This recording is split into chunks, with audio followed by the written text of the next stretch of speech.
huge development today. President Trump is poised to break with almost every other nation today by recognizing Jerusalem as Israel's capital and moving the U.S. Embassy from Tel Aviv. The change could threaten peace efforts in the Middle East. Tanya Babbage has been following this in the newsroom. Tanya, we're already getting reaction in from around the world right now. That's exactly right, Terrell. Several world leaders are calling this a dangerous move, while the United Nations Security Council says the president's move goes against international law and it could weaken any effort for peace in the region.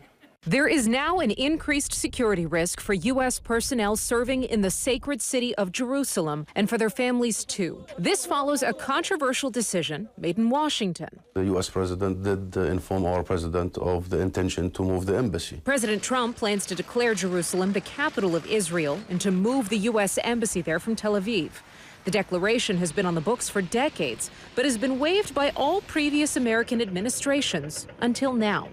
The very grave consequences of such a move on the peace process, on the two-state solution, and on stability and security of the entire region. No other country in the world has its embassy in Jerusalem, though the Philippine president, a Trump ally, said he would also move his country's embassy there. The move is so controversial because East Jerusalem, with an Arab majority, is seen as a possible capital of a future Palestinian state. World leaders are criticizing President Trump's decision. Egypt's president says the move could undermine peace opportunities, and Jordan's king says it will provoke Muslims and Christians alike.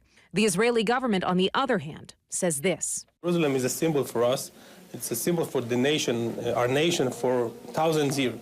So we don't really need this recognition in order to be here. Other than Israel, which thinks that this move is 22 years overdue, that all of the feedback that he's been getting from world leaders is overwhelmingly negative. And he spoke with 5 leaders. That's hardly indicative of everybody across the globe. Factions have called for, quote, 3 days of rage. That's prompted a travel warning. U.S. personnel and Americans are being told not to go into crowds.